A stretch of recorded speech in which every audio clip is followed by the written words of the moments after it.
है आप सभी का डाउटनेट पर। बच्चों बात कर रहे हैं यहाँ पर उत्सर्जी उत्पाद और उसके निष्कासन की यानी उत्सर्जन तंत्र की हम लोग बात कर रहे हैं और आज हम इस अध्याय को खत्म करने वाले हैं। ठीक है, सो हमारा उत्सर्जन तंत्र, मानव उत्सर्जन तंत्र जो टॉपिक जो बच गए हैं उसे आज हम क्या करने वाले हैं, कंप्लीट करने वाले हैं, मानव उत्सर्जन तंत्र को। ठीक है, सो देखिए हम लोगों ने किडनी की बात करी थी। हमारी एक जोड़ी किडनी जो होती है, वृक्क जो होती है, जो हमारा उत्सर्जन अंग का अंग कहलाती है ना, जिसके अंदर मूत्र का निर्माण होता है। वो मूत्र नलिकाओं से होता हुआ मूत्राशय में आता है, मूत्राशय से मूत्र मार्ग से निकलकर बाहर हम निकाल देते हैं। ठीक है, सो कुल मिलाकर उत्सर्जन तंत्र पढ़ रहे हैं। क्या क्या पढ़ चुके थे हम? किडनी की बात कर चुके हैं, किडनी की संरचना देख चुके थे, है ना, सब कुछ पढ़ चुके हैं। उसके अंदर वलकुट, मध्यांश, उसके अंदर मिलने वाली वक्राणु, ये भी हम देख चुके हैं। नेफ्रॉन, इसकी हम बात कर चुके हैं। इस वक्राणु में क्या था बेटा जी, आपको याद आ रहा होगा, याद करिए। अभिवाही धमनिका आई थी, 1100 से 1200 ml रक्त लेकर आई थी, जिसमें से 650 ml क्या था, प्लाज्मा था, जिसमें से 125 ml प्लाज्मा को हमने नीचे छान दिया था, है ना। किस में से छाना था? इस गुच्छ में से छाना था। छन करिए किस में आया था? आपके बोमेन संपुट, बोमेन संपुट से पीसीटी, पीसीटी से हेनले लूप की अवरोही, फिर आरोही, फिर डीसीटी और फिर संग्रह नलिका। ठीक है, ये बताया था।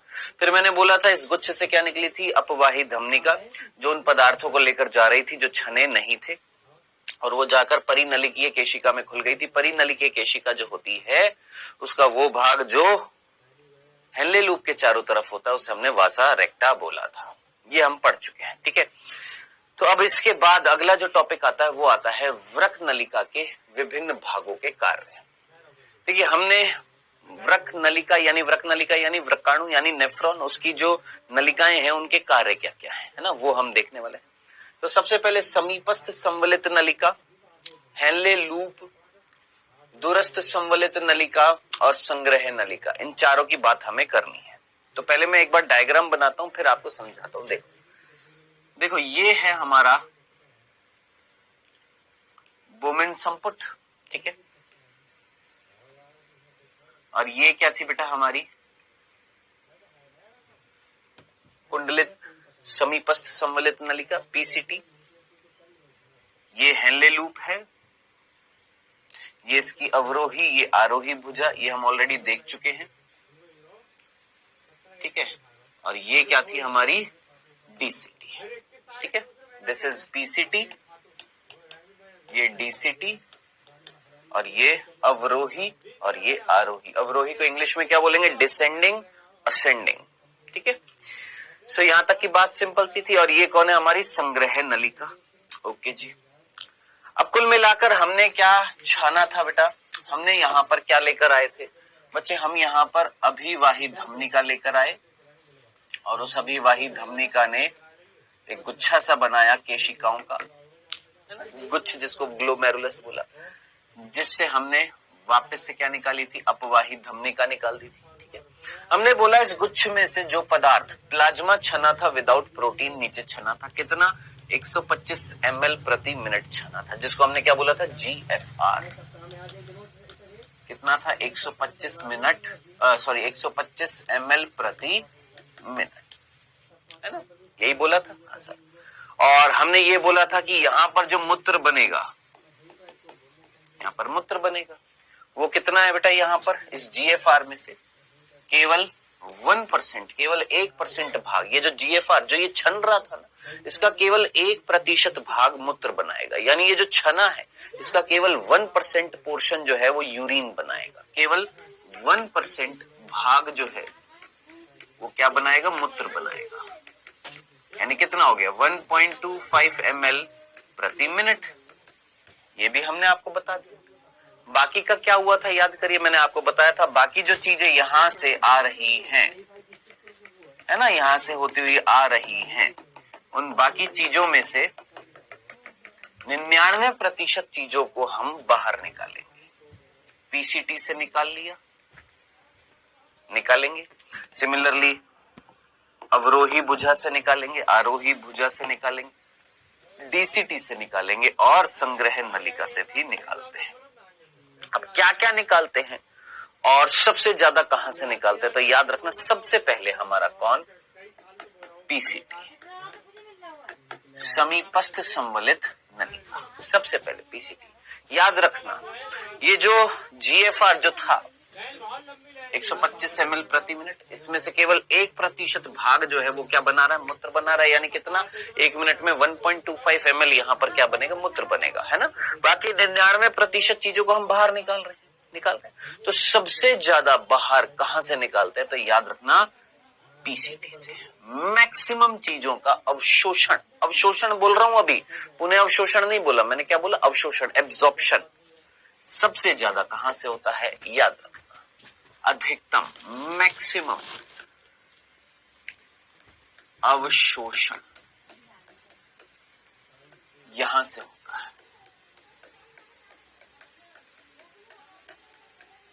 सर किसका अवशोषण होता है, भाई साहब याद रखना है आपने, भूलना नहीं है आपने, जल का, भूलना नहीं है। सबसे पहले किसका, जल का। लगभग 70 to 80% इलेक्ट्रोलाइट्स का, वैद्युत अपघट का, केमिस्ट्री में जानते हैं वैद्युत अपघट, है ना। सो 70 to 80% वैद्युत अपघट का, जल का, है ना। और उसके साथ साथ बाइकार्बोनेट्स का, ठीक है।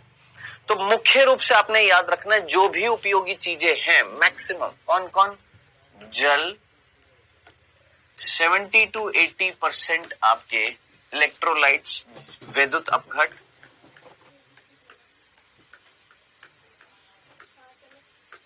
है ना, सोडियम, पोटेशियम, क्लोरीन, मैग्नीशियम, ये आयनिक रूप में जो मिलते हैं, है ना, और बाइकार्बोनेट्स, ठीक है। तो इन सभी का, ग्लूकोज का भी लिख देता हूं, ग्लूकोज का, ठीक है, ग्लूकोज का हो गया। तो इन सभी चीजों का, लवण लिख देता हूं, लवण, ये लो, मैक्सिमम चीजों का अवशोषण लिखा है मैंने अभी, पुनः अवशोषण नहीं लिखा। ये सारी की सारी चीजें, मैक्सिमम चीजें 99% था ना। देखिए जो आ रहा था, जो छन रहा था, वो कितना, वो क्या कहला रहा है, जीएफआर, जिसमें से केवल 1%, जीएफआर का केवल 1% भाग मूत्र बनाएगा। यानी जो चीज छन रही है उसमें से केवल 1% यहां पर पहुंचेगी, बाकी 99% कहां गई, हमने बाहर निकाल दी भाई, हमने अब्सॉर्ब कर लिया, अवशोषित कर लिया और बाहर निकाल दी है। ये लीजिए, ये बाहर निकाल दिए, यहां से बाहर निकाल दी, खत्म, इतनी सी बात है। अब सबसे ज्यादा कहां से बाहर निकालिए, पीसीटी से बाहर निकाल दी, खत्म, इतनी सी बात है। चल निकाल दिया। अब ये निकली हुई चीजों का क्या करेंगे, मैंने कहा रुको, अभी रुको, पहले निकालते जाते। सर हमने पीसीटी से निकाल दिया, हाँ सर निकाल दिया। अब किससे निकालेंगे सर, हेनले लूप से, हेनले लूप से निकालेंगे। अब हेनले लूप की ये वाली कौन सी भुजा है सर, ये अवरोही है, और ये कौन सी है, आरोही है, ठीक है। अगर ये याद ना रहे, अवरोही आरोही, बहुत सिंपल सा, आपने एक मूवी देखी होगी आशिकी 2 आई थी, क्योंकि तुम ही हो मेरी जिंदगी, तुम ही हो, बस तुम ही हो, याद आ रहा है ना गाना, हाँ सर याद आ रहा है ना। उस मूवी में जो हीरोइन थी श्रद्धा कपूर, उसका मूवी में नाम क्या था, सोचो, आरोही, याद आ रहा है, हाँ सर आरोही था। अगर देखी नहीं है तो ठीक है, कोई बात नहीं, मैं आपको बता देता हूं।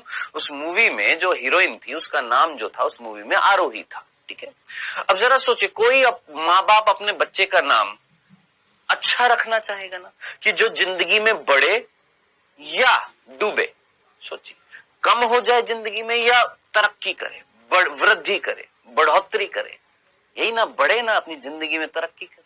तो जरा सोच, इन दोनों नलिकाओं में यहां से तरल नीचे आ रहा है और यहां से तरल ऊपर जा रहा है, तो यहां पर ऊपर जा रहा है, जिंदगी में ऊपर जा रहा है, जिंदगी में नीचे जा रहा है ना।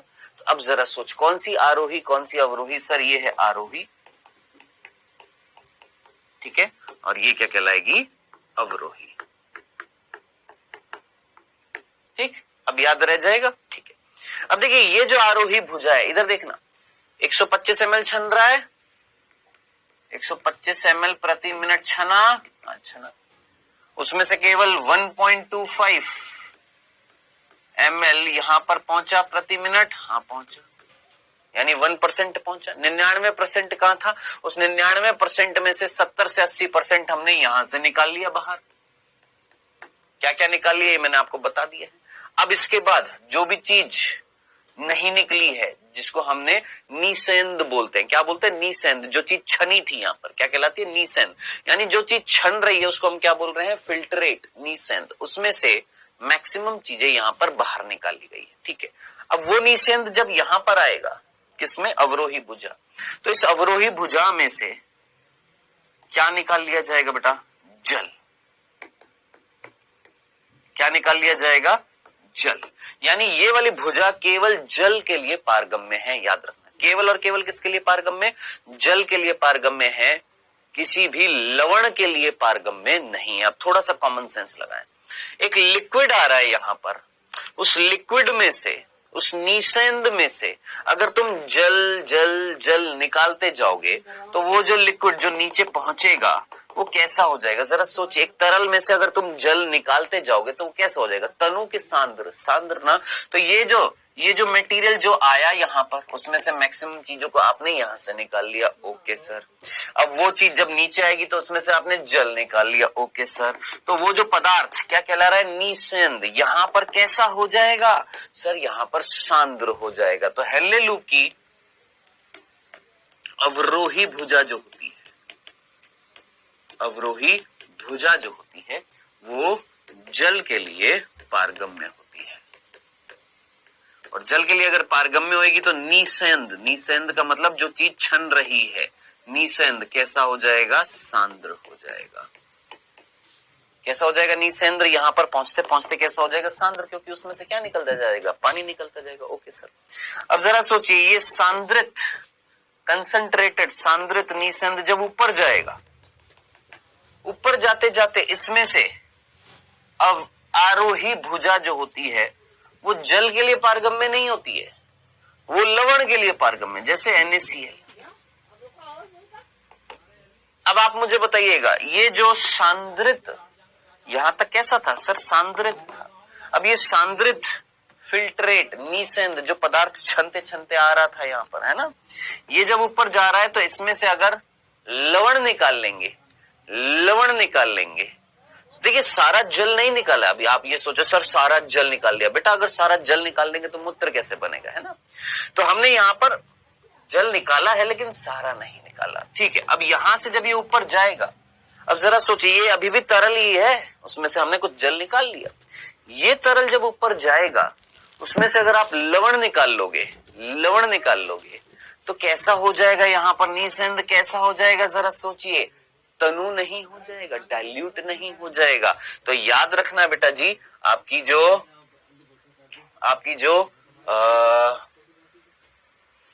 कैसा हो जाता है, ये देखो ये लिखा हुआ है, भुजा जो होती है, आरोही भुजा जो होती है वो किसके लिए पारगम्य होती है बेटा? लवणों के लिए पारगम्य होती है। याद रखना, किसके लिए? वैद्युत अपघट के लिए, लवणों के लिए क्या होती है? पारगम्य होती है, ठीक है।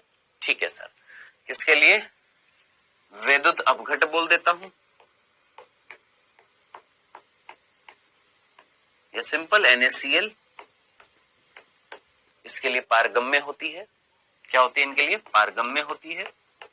और इनके लिए अगर पारगम्य होती है तो नीसेंद कैसा हो जाएगा? वो लिक्विड जो जा रहा है, घूम रहा है, वो कैसा हो जाएगा? तनु हो जाएगा। अगर आपने पहले ये चीज 11वीं में नहीं पढ़ी तो आराम से समझ में आ रही है मेरे ख्याल से। अगर ध्यान से सुनेंगे तो सीधी सीधी बात समझ में आएगी। मेरे भाई देख वापस से सुन, मैंने कहा रक्त आया, हाँ सर आया। रक्त में क्या है? अच्छे पदार्थ भी और बुरे पदार्थ भी है। इस गुच्छ से नीचे छना, कौन? प्लाज्मा विदाउट प्रोटीन, कितना? 125 ml प्रति मिनट, ओके, जिसको हमने GFR बोल दिया। जो चीज छनती है उसको हमने क्या बोला? नीसेंद। छन गया, हाँ सर। छनने के बाद 125 ml में से ये 125 ml घूमते घूमते घूमते जब यहाँ पहुंचा तो कितना रह गया? यहाँ पर केवल 1.25 ml, वो क्या है? मूत्र है प्रति मिनट। तो बाकी 99% कहां गया? तो हमने सारे के सारे 99% में से मैक्सिमम को तो हमने PCT से बाहर निकाल लिया। क्या निकाला? मैंने बता दिया। फिर वो जो चीज, जो नीसेंद, जो फिल्ट्रेट जो यहां से निकल गया था, मतलब यहां से जो निकल गया है, अब वो जब नीचे आएगा तो उसमें से जल निकाल दिया। जल निकाल दिया तो नीसेंद कैसा हो जाएगा? सांद्र हो जाएगा। फिर ऊपर जाते हुए उसमें से क्या निकाल दिया, वैद्युत अपघट निकाल दिया, सोडियम, पोटेशियम, क्लोरीन ये सारे निकाल दिए, तो कैसा हो जाएगा, तनु हो जाएगा। ठीक है जी, यहां तक की बात समझ में आ गई। अब इसके बाद बारी आ रही किसकी, डीसीटी की।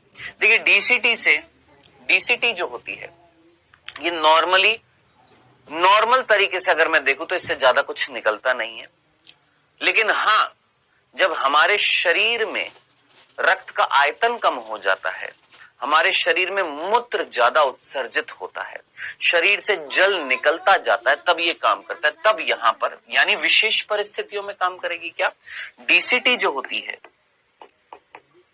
डीसीटी से अवशोषण तो होएगा, डीसीटी से निकाला तो जाएगा, क्या निकाला जाएगा, सोडियम आयन, और क्या निकाला जाएगा, जल निकाला जाएगा। लेकिन कब निकाला जाता है, विशेष परिस्थितियों में, विशेष परिस्थिति में सोडियम और जल का क्या होता है बेटा जी, याद रखना, अवशोषण होता है। विशेष परिस्थिति में सोडियम आयन और जल निकाला जाता है।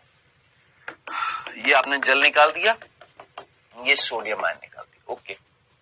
अब साहब यहां पर पहुंचा संग्रह नलिका में, संग्रह नलिका में मूत्र पहुंचा, और इस मूत्र में उत्सर्जी पदार्थ कौन है, यूरिया है ना, कौन है मेरे भाई, यूरिया है ना। सर इससे भी निकाला जाएगा कुछ, मैंने कहा हाँ इससे भी निकाला। सर यहां से क्या निकालते हो, यहां से यूरिया निकालते हैं। सर यूरिया क्यों निकाल लिया, यूरिया तो मूत्र में था ना सर, यूरिया को ही तो बाहर निकालना है मूत्र के द्वारा, फिर यूरिया काहे निकाल लिया सर। अरे सर जी यूरिया काहे निकाल लिया इसमें से बाहर, कोई जरूरी काम है इसलिए समझाना है, ठीक है। तो हमने यहाँ पर यूरिया निकाल दिया, अब क्यों निकाला है आइए देखते हैं, समझते हैं। चलिए यहां तक की बात समझ में आ गई, कोई कंफ्यूजन नहीं है। तो ये सारी चीजें जो हैं यहां पर लिखी हुई हैं, संग्रह नलिका से क्या निकालते हैं, डीसीटी से क्या निकालते हैं, लेलूप की अवरोही आरोही से क्या निकालते हैं, समीपक से क्या निकालते हैं, ठीक है। अब सर कंफ्यूजन हमारे दिमाग में बस इतना सही है, ये यूरिया क्यों निकाला, ये NaCl निकाल दिया था आपने, ठीक है, अच्छी बात है, यूजफुल है। ये विशेष परिस्थितियों में यहां से कब निकलेगा, और यहां से आपने जल निकाल रहा है, ठीक है, ये चीज समझ में आ गई। अब प्रश्न आता है यहां पर इसके बाद में, ये तो चीज क्लियर है, यही चीज यहां पर देखो, ये देखो यूरिया लिखा हुआ है, NaCl लिखा हुआ है, जल लिखा हुआ है, यहां से लिखा हुआ है, बाकी यहां से आपका जल लिखा हुआ है। NaCl में सोडियम आयन होते हैं, मेनली सोडियम आयन होते हैं, बाइकार्बोनेट। बाकी यहां पर देखो मैक्सिमम चीजों को हमने यहां से बाहर निकाल लिया, मैक्सिमम चीजें यहां से बाहर निकाल ली, ठीक है। चलिए अब इंपॉर्टेंट चीज है यहां पर, जो टॉपिक जो बहुत कंफ्यूज करता है वो है ये निसेंद का मतलब जो चीज छानी है को सांद्रण करने की क्रियाविधि। सर ये क्या है, ये क्या है, देखिए मैं आपसे पूछता हूं, ये सारी चीजें अभी हम पढ़ेंगे, ये सब कुछ पढ़ेंगे। ये पढ़ने से पहले आप मुझे बताइएगा, हम स्थलीय जीव हैं, हाँ सर। पानी पीते हैं, हाँ सर। पानी क्यों पी रहे हैं, ताकि हमारे अंदर जो भी उत्सर्जी पदार्थ है उसको पानी के साथ मिक्स करके हम बाहर निकालते हैं, ठीक है। मान लो कभी पानी की अगर कमी हो जाए, पानी ना मिले, तो इस परिस्थिति में आप क्या करेंगे, क्या उत्सर्जी पदार्थ को निकालना छोड़ देंगे, नहीं ना। इस परिस्थिति में क्या करेंगे, साहब जल ही नहीं गया अंदर, अब जल की कमी हो गई है, अब जल मान लो प्रॉपर अमाउंट में नहीं गया, अब क्या करें, ये तो दिक्कत हो गई सर, अब क्या करें, तो उत्सर्जी पदार्थ नहीं निकलेगा क्या, अरे सर ये तो गड़बड़ी हो गई है। सो बेटा इस कंडीशन को रेगुलेट किया जाएगा, हमारे किडनी जो है ऐसी कंडीशंस को क्या करेगी, रेगुलेट करेगी। सर कैसे रेगुलेट करेगी, क्या करेगी हमारी किडनी, कैसे करेगी, कहीं ना कहीं हमें मूत्र को कैसा करना चाहिए इस परिस्थिति में, सोचो मेरे अंदर जल की कमी है और मेरे अंदर जो यूरिया या उत्सर्जी पदार्थ है मुझे उसे निकालना है ना।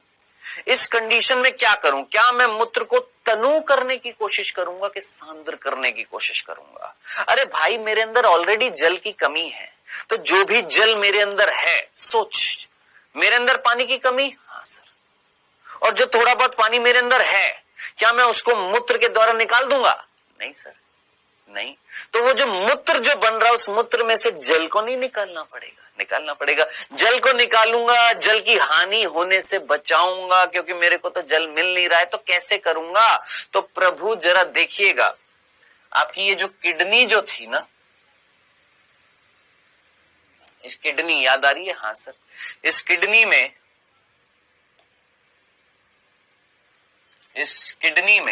याद करिए, दिमाग लगाइए, कुछ पिरामिड पिरामिड मिल रहे थे।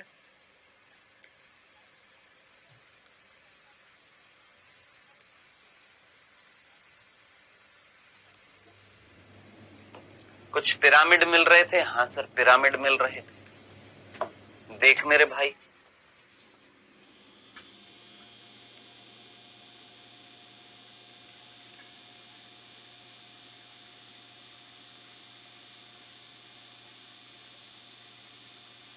ठीक है, ये पिरामिड मिल रहे थे ना। अब हमारी वक्राणु को जरा ध्यान से देखना, यहां पर बना रहा हूं।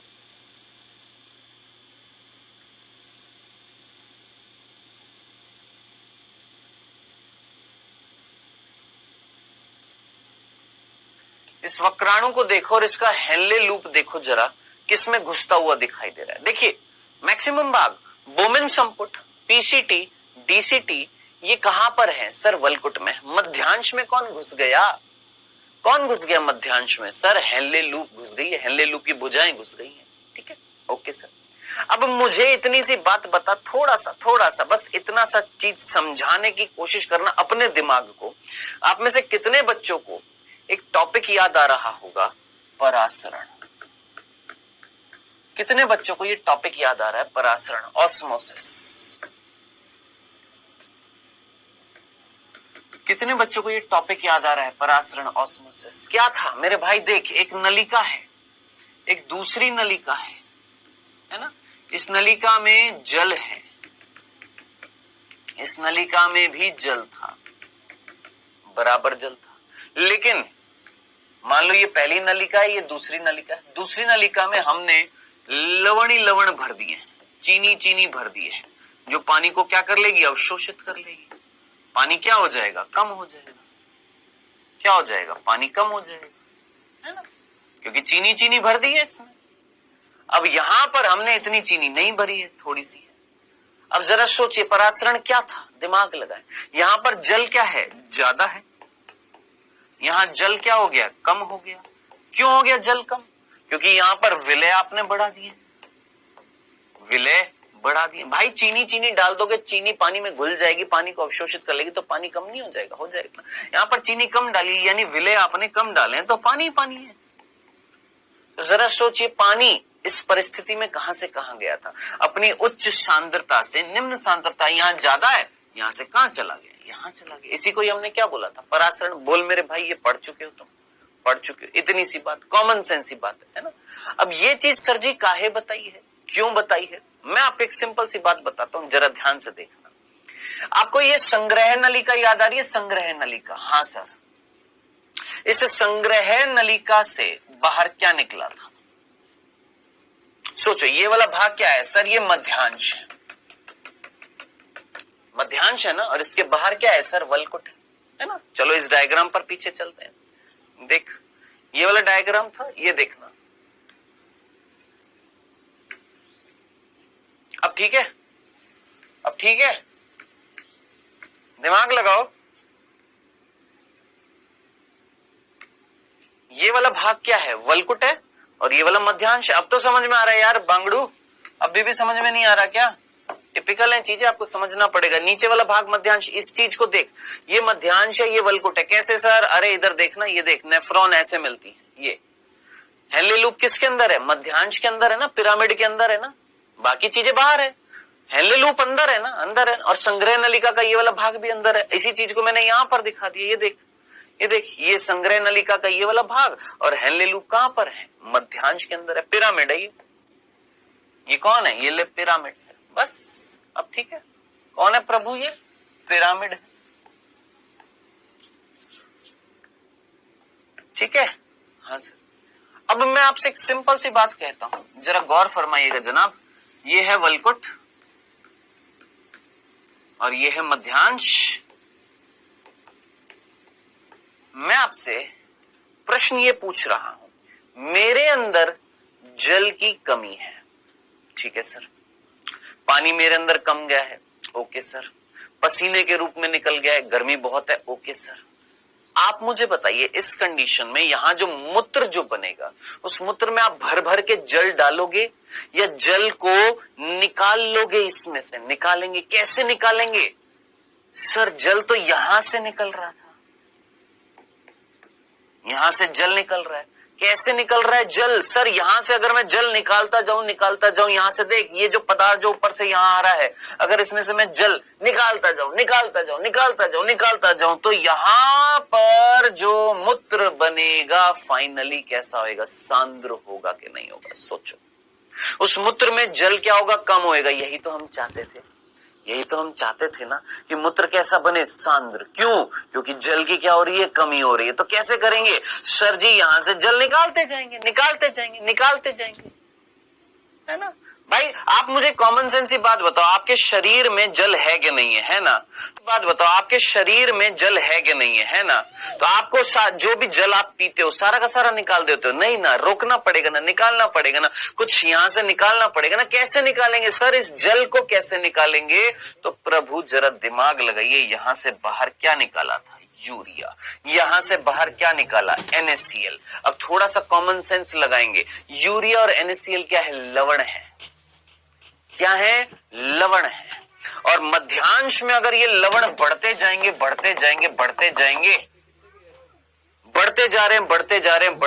कंपैरेटिवली वल्कुट में इतने नहीं है।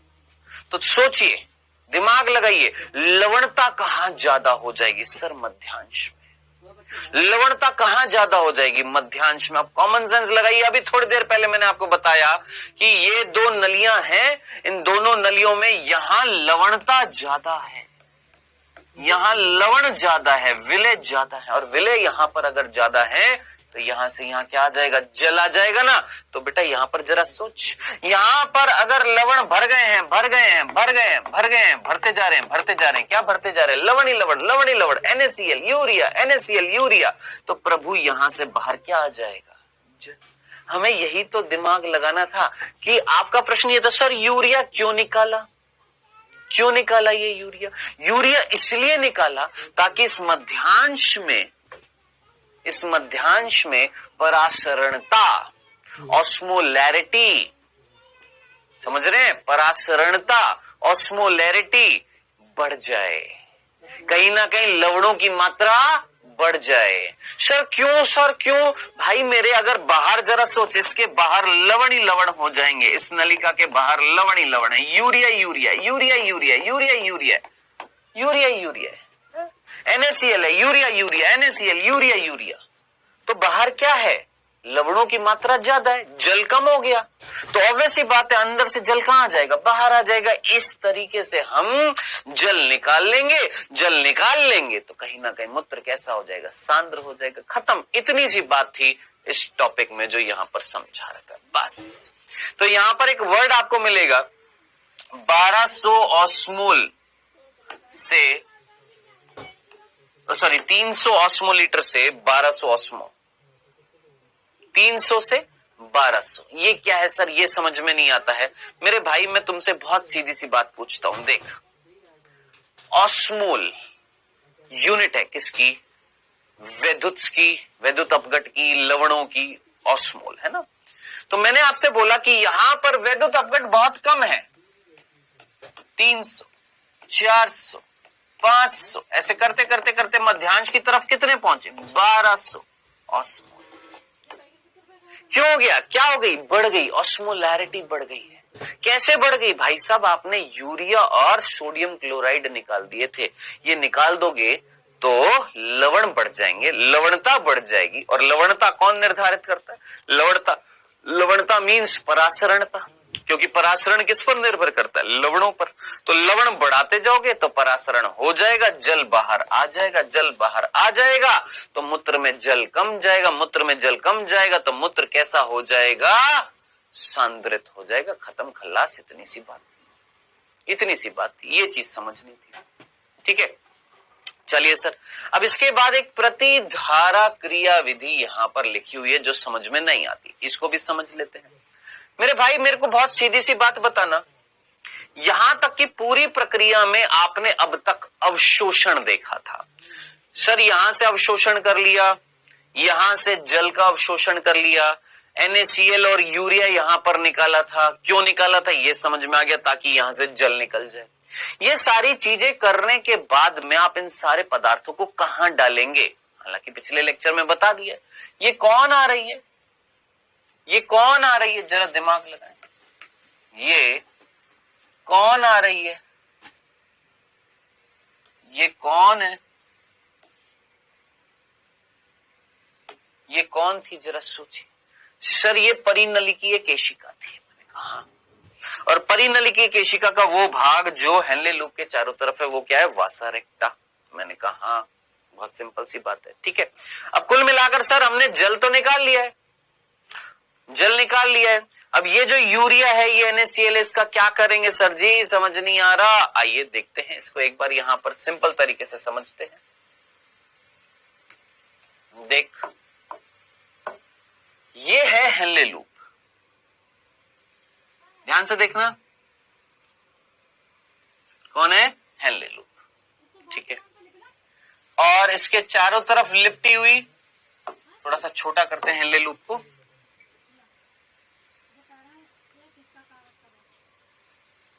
ये हमारी हेनले लूप है और ये मान लेते हैं ये वासा रेक्टा है।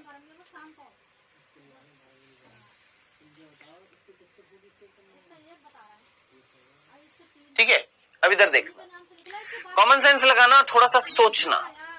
इधर देखिएगा, इधर देखिएगा। मैं पहले ये नीला वाला पोर्शन हटा देता हूं, मैं एक चीज समझाने की कोशिश कर रहा हूं, देखते हैं कितने बच्चे पकड़ पाते हैं। देख मेरे भाई, इस हेनले लूप में यहां से पदार्थ यहां जा रहा था, नीचे जा रहा था, और इस वाली से ऊपर आ रहा था, है ना, ठीक है। ये हमारी हेनले लूप है काली वाली, इसमें पदार्थ यहां से यहां जा रहा था और यहां से ऊपर जा रहा था। ओके ओके, यहां नीचे और यहां से ऊपर। ये कौन है, हेनले लूप। और ये कौन है सर, वासा रेक्टा। कौन है ये, वासा रेक्टा। अब वासा रेक्टा को जरा देखना यहां पर पीछे, इधर देखना, ये तो हमारी हेनले लूप हो गई। अब वासा रेक्टा जरा देखना, वासा रेक्टा क्या थी मेरे भाई, वासा रेक्टा क्या थी, इधर देखिएगा। ये वासा रेक्टा परिनलिकीय केशिका ही तो थी, क्या थी, ये देख, यहां से फिर यहां जाएगी। कहा सर जी माथा हिल गया, माथा हिलेगा। देख ये वासा रेक्टा यहां से आ रही है और यहां जा रही है, यहां से यहां जा रही है, यहां से यहां जा रही है। यानी वासा रेक्टा में जो भी पदार्थ आएगा वो यहां से आएगा और यहां जाएगा। अब आप मुझे बताएंगे, हेनले लूप में इधर आ रहा है, इधर जा रहा है, वासा रेक्टा में इधर से आ रहा है, इधर जा रहा है। क्या दोनों अपोजिट डायरेक्शन में जाएंगे कि नहीं जाएंगे, जाएंगे, है ना। ये नीचे, ये ऊपर, ये ऊपर, ये नीचे, ये प्रतिधारा कहलाएगी कि नहीं कहलाएगी। यानी जो धाराएं हैं, जो भी तरल जो है, जिस धारा में बह रहे हैं, ये एक दूसरे के अपोजिट हैं या नहीं है ना। हाँ सर है, ठीक है। अब इधर देखना, बाहर आपने क्या निकाल दिया था सर, बाहर हमने NaCl निकाला था और यहां पर, यहां से तो बाहर निकाला था, और संग्रह नलिका जो यहां पर थी हमारी, उस संग्रह नलिका से हमने यूरिया निकाला था। ये संग्रह नलिका है, ये वासा रेक्टा की अवरोही भुजा है और ये आरोही है, यानी दोनों एक दूसरे के अपोजिट होते हैं, ठीक है। अब सर ये NaCl निकाल दिया, यूरिया निकाल दिया, ठीक है। क्यों निकाला था ये मैंने आपको बता दिया, क्यों निकाला था, ताकि परासरणता बढ़ जाए। परासरणता क्यों बढ़ानी थी, ताकि यहां से जल निकाल ले, ठीक है। यहां से जल निकाल दिया। अब इसके बाद क्या करेंगे भैया, सर जी यहां से हमने जल निकाल दिया। कैसे निकाल दिया, मैंने आपको बता दिया कि जब आपने NaCl और यूरिया यहां पर निकाल दिए थे तो परासरणता बढ़ गई है, ऑस्मोलैरिटी बढ़ गई है, विद्युत अपघट बढ़ गए हैं, लवण बढ़ गए हैं, लवण बढ़ गए हैं, तो ये जो अवरोही भुजा थी यहां से जल निकल आएगा। अब क्या करेंगे, कुछ नहीं, इस जल को यहां डाल देंगे, खत्म। इस जल को इसमें डाल देंगे, इस NaCl को इसमें डाल देंगे, और इधर देख ध्यान से देख, ये जो यूरिया जो है इसको वापस से इसके अंदर डाल देंगे।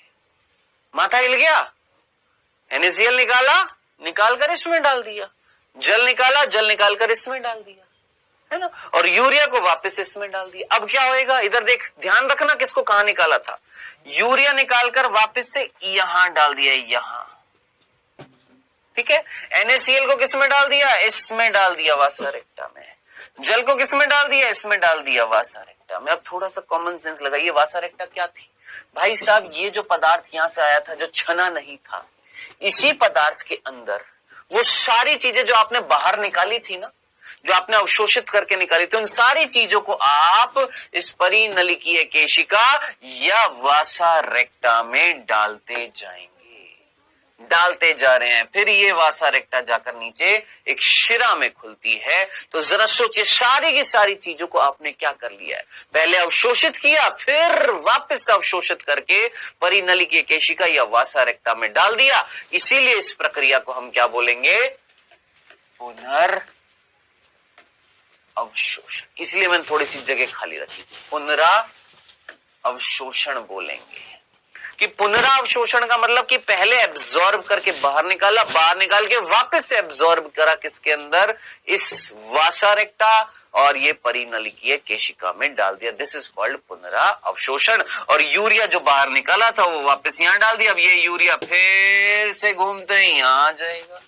Okay, no problem. यानी देखो, जो भी यूरिया यहां पर आ रहा है उसमें से कुछ निकालते हैं। देखो, पूरी ओवरऑल कहानी मैं आपको बताता हूं। देखो, छाना, ठीक है, अब ध्यान से सुनना, जिसको अभी तक समझ में नहीं आया ध्यान से सुनना। मैंने यहाँ पे प्लाज्मा छानी विदाउट प्रोटीन 125 ml प्रति मिनट, जिसमें यूजफुल पदार्थ भी है और हार्मफुल भी है। ये छानकर जब मैं पीसीटी में आया तो मैक्सिमम चीजों को मैंने बाहर निकाल लिया। जो यूजफुल चीजें हैं वो बाहर आ गई है, ठीक है, आ गई। जो हार्मफुल है वो बाहर नहीं आ रही है। क्यों? क्योंकि उनको बाहर निकलने नहीं दे रही है। यहाँ की कोशिकाएं सेलेक्टिव है, चयन कर रही है, केवल जो उपयोगी चीजें उनको बाहर निकाल दिया, ठीक है, पीसीटी से बाहर आ गई, अवशोषण हो गया।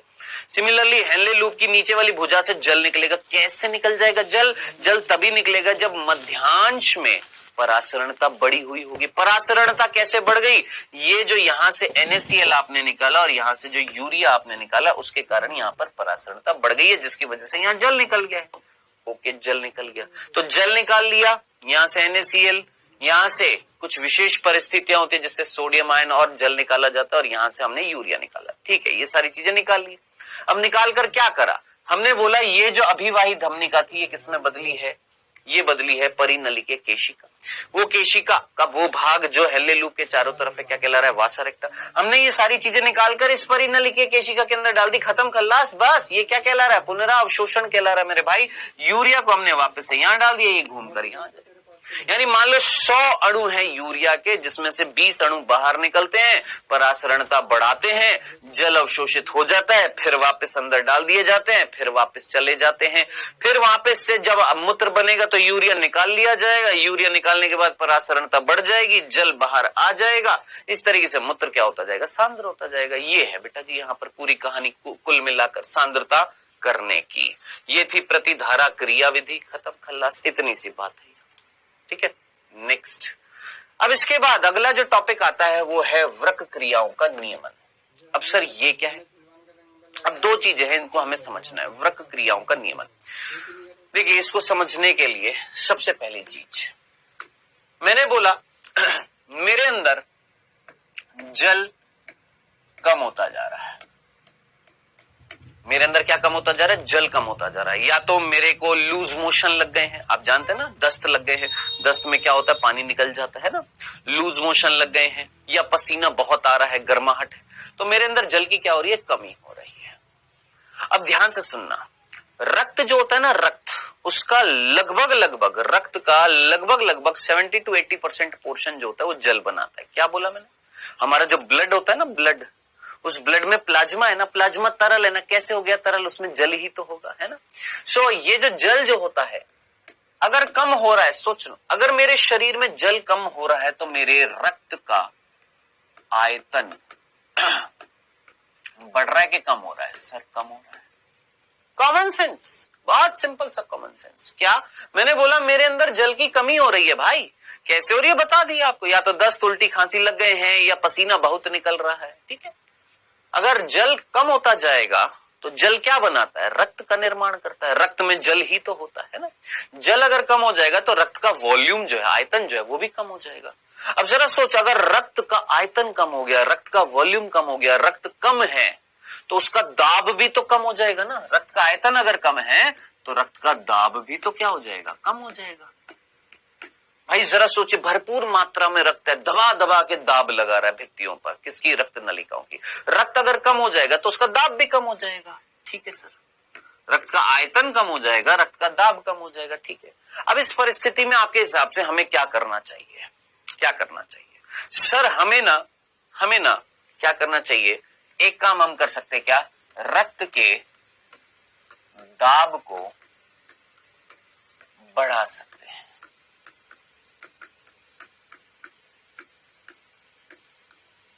रक्त के दाब को बढ़ा सकते हैं। अगर रक्त का दाब अगर बढ़ गया, रक्त का दाब अगर बढ़ गया तो अच्छी बात है। और क्या कर सकते हैं सर?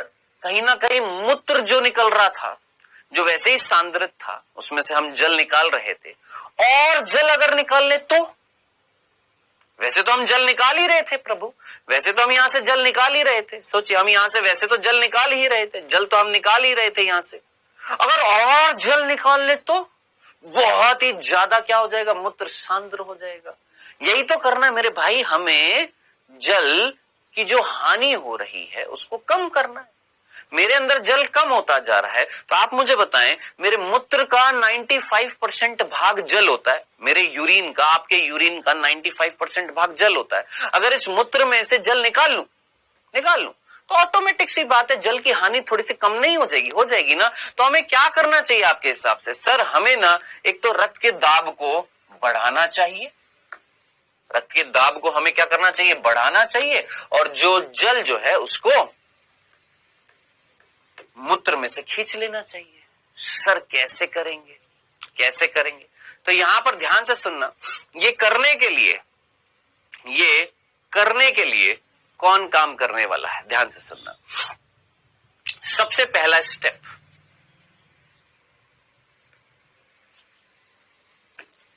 ये जो हो रहा है, ये सारी चीजें जो हो रही हैं, इनको सही किया जाता है दो तरीकों से। पहला तरीका क्या है, ध्यान से सुनना मेरी बात को प्रभु, ध्यान से सुनना। मैंने बोला मेरे अंदर जल की कमी, ओके सर।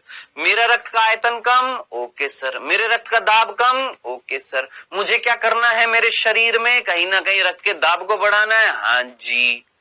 जल की जो कमी हो रही है उसको और नहीं बढ़ाना है, जल को निकलने से रोकना है। कैसे करेंगे सर, ये सारा काम कैसे करेंगे? तो सबसे पहले ध्यान से सुनना, इस परिस्थिति में हमारे मस्तिष्क का एक भाग होता है जिसका नाम होता है हाइपोथैलेमस। हाइपोथैलेमस,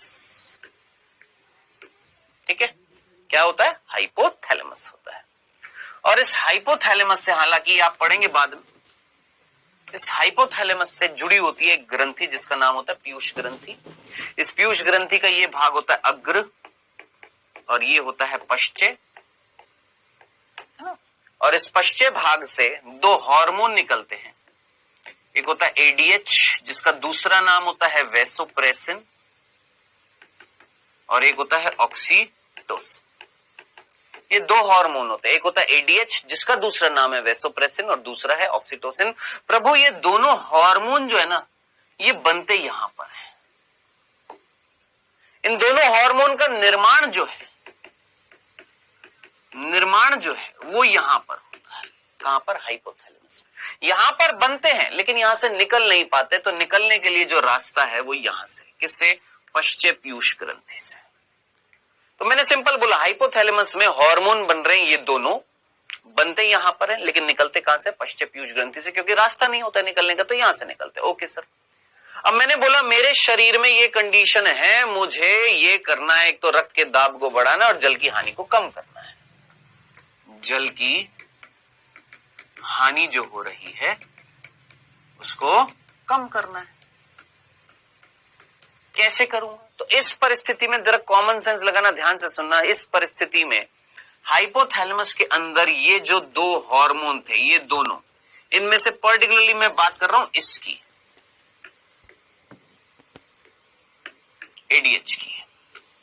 ऑक्सीटोसिन से मेरा यहां पर कोई लेना देना नहीं है, मैं किसकी बात कर रहा हूं, एडीएच, जिसका दूसरा नाम है वेसोप्रेसिन, इसकी मैं बात करने वाला हूं। इससे कोई लेना देना नहीं ऑक्सीटोसिन, हमारा मेन काम है ये एडीएच। सर ये एडीएच क्या करेगा? बेटा ये एडीएच जाकर, इधर ध्यान से सुनना, ये एडीएच या वेसोप्रेसिन दो काम करेंगे। क्या काम करेंगे? ध्यान से देखना। एडीएच जाकर यहां से जल निकलवा देगा। कहां से निकाला? डीसीटी से। याद करिए मैंने क्या बोला था, विशेष परिस्थितियों में निकलता है। क्या निकाल दिया सर? क्या निकाल दिया सर? जल निकाला। कहां से? डीसीटी से। अगर जरा सोच, यहां से जल ही जल निकालते जाएंगे तो यहां पर मूत्र और ज्यादा सांद्र हो जाएगा। देखो यहां से तो जल निकल ही रहा है, यहां से भी अगर निकाल देंगे तो मूत्र और ज्यादा सांद्र नहीं हो जाएगा। हमें यही तो करना था। अरे भैया जल की हानि को रोकना ही तो था। ऑलरेडी जल कम है तो क्या जल निकाल देंगे क्या? नहीं ना, जल को निकलने से बचाएंगे, यहां से खींच लेंगे। भाई यहां से तो खींच ही रहे हैं सामान्य रूप से, यहां से भी खींच लिया। विशेष परिस्थितियों में किसने खींचा? हार्मोन ने। क्या नाम है? एडीएच। तो एडीएच ने जाकर, इस एडीएच ने जाकर जल का पुनरा अवशोषण करा दिया। कहां से करा दिया बेटा? डीसीटी से। ठीक है। अब आप बोलेंगे सर ये सारी चीज तो ठीक है, समझ में आया, सर आपने एडीएच की फुल फॉर्म नहीं बताई। अब बताऊंगा ना, anti diuretic, anti diuretic hormone. क्या बोलते हैं? Anti diuretic hormone. Sir क्या मीनिंग है? ध्यान से सुनना। मैं बोल रहा हूं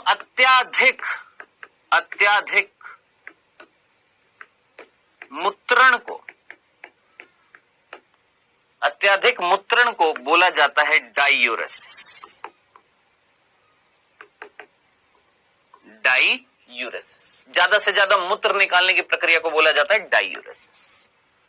एंटी डाइयूरेसिस हार्मोन का मतलब यानी जो अत्यधिक मूत्र को निकालने से रोकेगा, यानी जो मूत्र को निकालने से रोकेगा। भाई यही तो कराना था।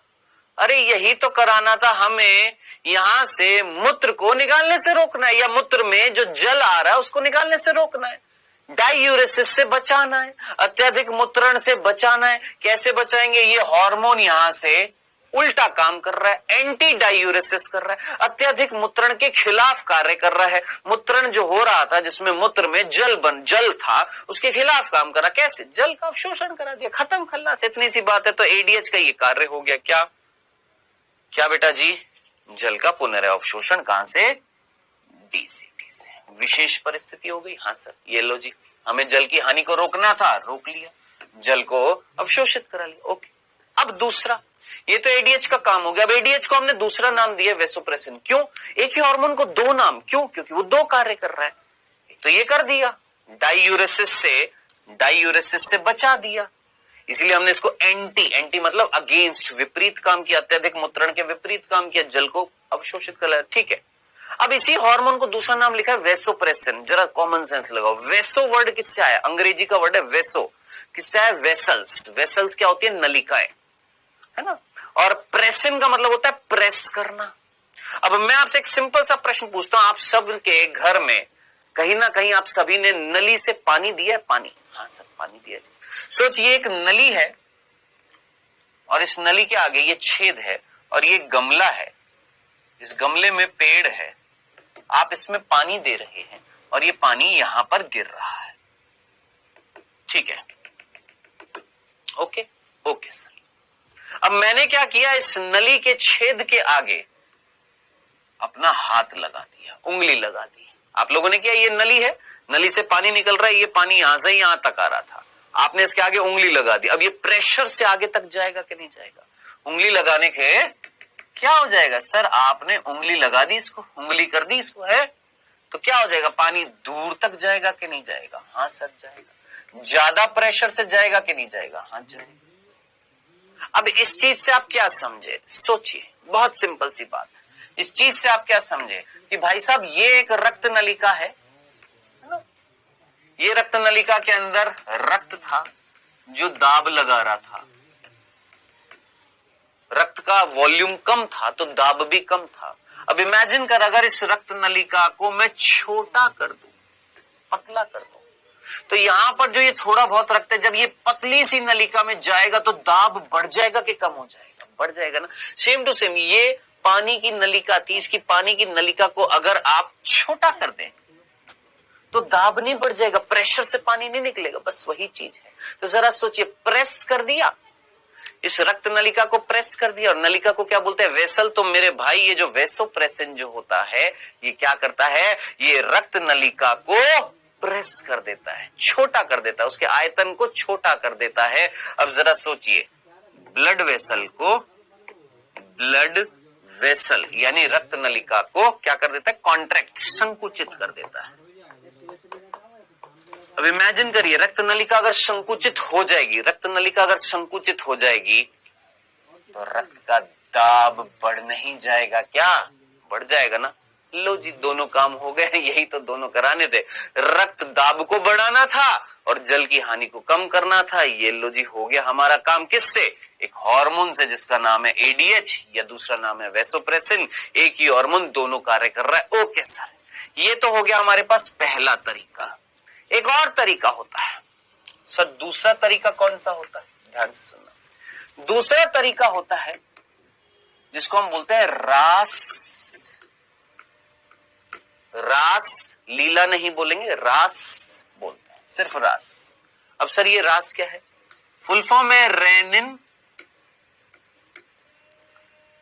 एंजियोटेंसिन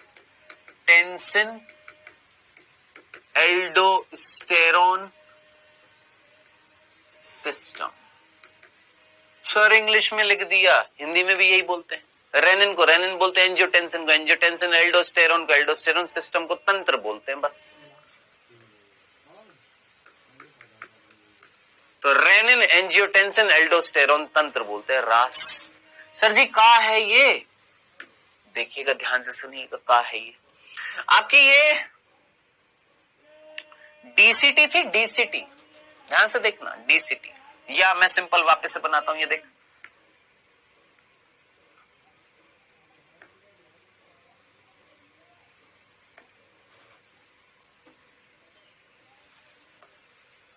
हाँ सर ये। अब इमेजिन करो, यहां से क्या आ रहा है, रक्त आ रहा है सर, आ रहा है। सोच, मैंने कंडीशन क्या बोली है, मैंने कहा कि भैया मेरे अंदर ये कंडीशन हो रही है, मुझे तो ये करना है, रक्त के दाब को बढ़ाना है, जल की हानि को रोकना। एक तरीका तो ये था, और क्या तरीका है? मैंने कहा कि ये कंडीशन मेरे अंदर हो रही है, यानी रक्त का दाब क्या हो रहा है, कम हो रहा है। जरा सोच, यहां से जो रक्त आ रहा था, रक्त अगर आ रहा है, उसका आयतन अगर कम है, उसका दाब अगर कम है, तो जो नीचे चीज छनेगी वो ज्यादा छनेगी कि कम छनेगी? कम छनेगी। जीएफआर क्या हो जाएगा? कम हो जाएगा। ये तो देखो कॉमन सेंस ही बात है, इसको तो फील करना पड़ेगा। अगर आप फील नहीं कर पाएंगे तो सब ऊपर से जाएगा। सोचिए, यहां से क्या आ रहा है, रक्त आ रहा है, रक्त में प्लाज्मा नीचे क्या हो रही है, छन रही है। अब जरा सोच, रक्त ही अगर कम आ रहा है, सर कम क्यों आ रहा है? अरे मेरे भाई, रक्त का आयतन कम हो गया। क्यों कम हो गया? अरे जल कम हो गया शरीर में। जल ही तो क्या बना रहा था, रक्त बना रहा था। तो मैंने बोला कि भाई यहां से रक्त कम आ रहा है, तो रक्त का दाब कम है, दाब कम है तो नीचे छनेगा भी कम, छनेगा कम, यानी जीएफआर क्या हो गया, कम हो गया। जीएफआर अगर कम हो गया तो यहां से जो पदार्थ जो जाएंगे वो कम कम कम कम जाएंगे, कम कम कम कम जा रहे हैं। जब ये कम कम जाएंगे तो ये जो डीसीटी है ना, डीसीटी, इस डीसीटी की जो झिल्ली है, इसमें कोशिकाएं होती हैं। इन कोशिकाओं को बोला जाता है जेजी सेल। किसकी? ये जो डीसीटी की जो कोशिकाएं होती है ना, यहां पर ये कोशिकाएं हैं किसकी, डीसीटी की। इनको बोलते हैं JG cell. Sir JG cell क्या होती है? Juxta glomerular cells, juxta glomerular cells, ये जेजी सेल। इन जेजी सेल के अंदर एक निष्क्रिय हार्मोन होता है जिसका नाम होता है रेनिन। एक निष्क्रिय हार्मोन होता है, निष्क्रिय हार्मोन होता है जिसका नाम क्या होता है? रेनिन होता है। ओके सर, अब मैंने वापस से बोला, फिर से देखना, ध्यान से सुनना। मैंने बोला ये कोशिका कौन सी है? जेजी सेल है। कहां पर मिल रही है सर? ये जो डीसीटी की जो झिल्ली जो होती है, ये डीसीटी की झिल्ली थी, इस झिल्ली में मिल रही थी। कौन? ये कोशिका है। कौन सी? JG cell. ओके सर, अब इधर देखना।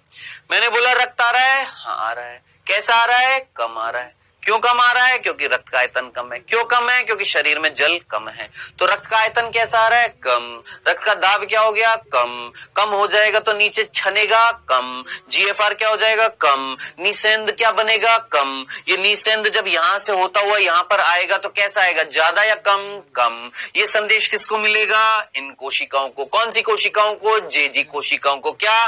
कि जो पदार्थ आ रहा है वो क्या आ रहा है? कम आ रहा है। अब अगर कम आ रहा है तो ये जेजी सेल को पता लगेगा, जेजी सेल बदले में इस हार्मोन को निकालेंगी और रक्त में डाल देंगी। यानी यहां से क्या निकलेगी? Renin hormone.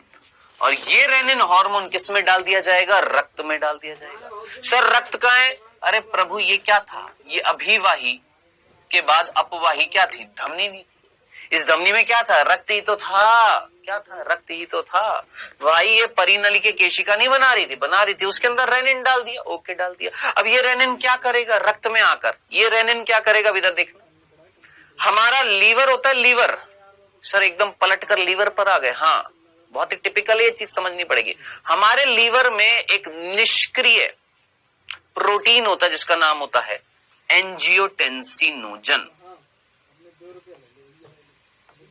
एंजियोटेंसिनोजन एक क्या होता है? निष्क्रिय प्रोटीन होता है, हमारा लीवर बनाता है और रक्त में डालता है।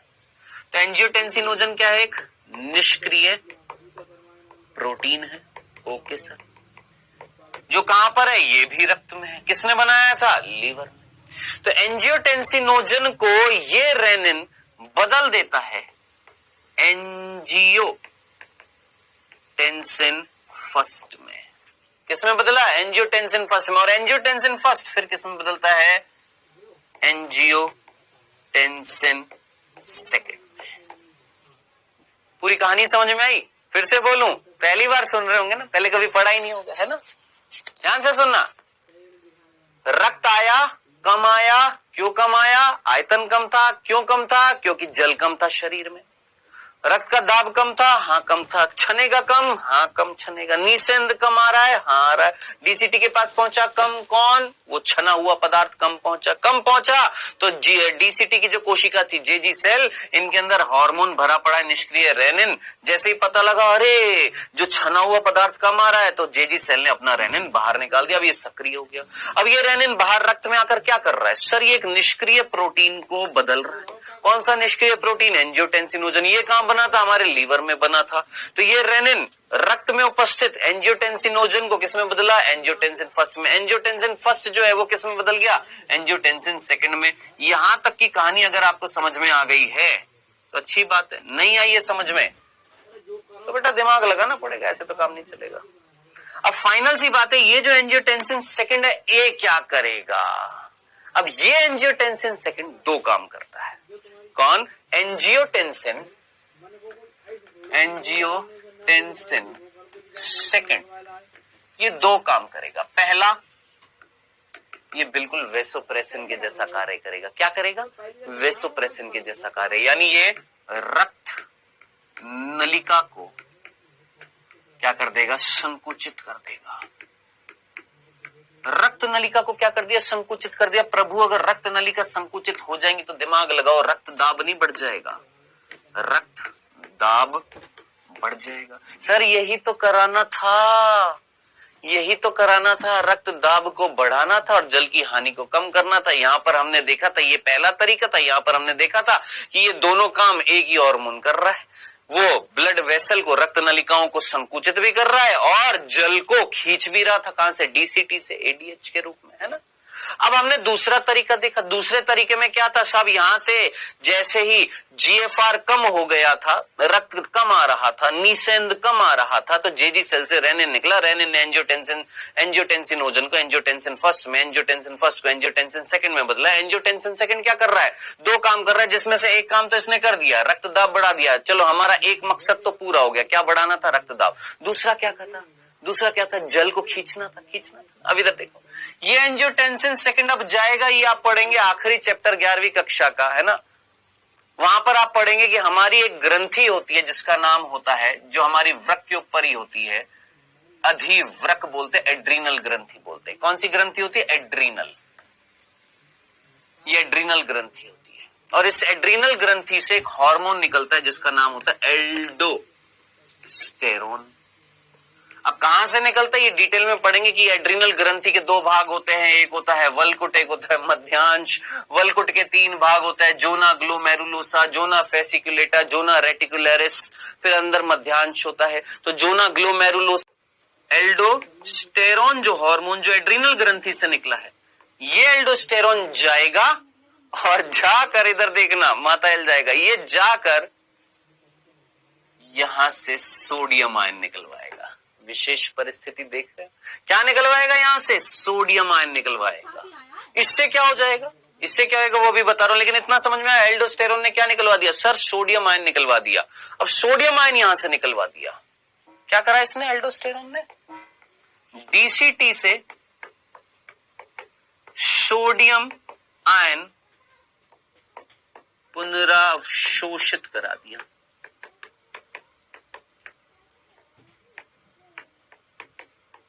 सर, इससे क्या आएगा? अब मैं आपसे सिंपल सी बात पूछता हूं, देख, ये डीसीटी है।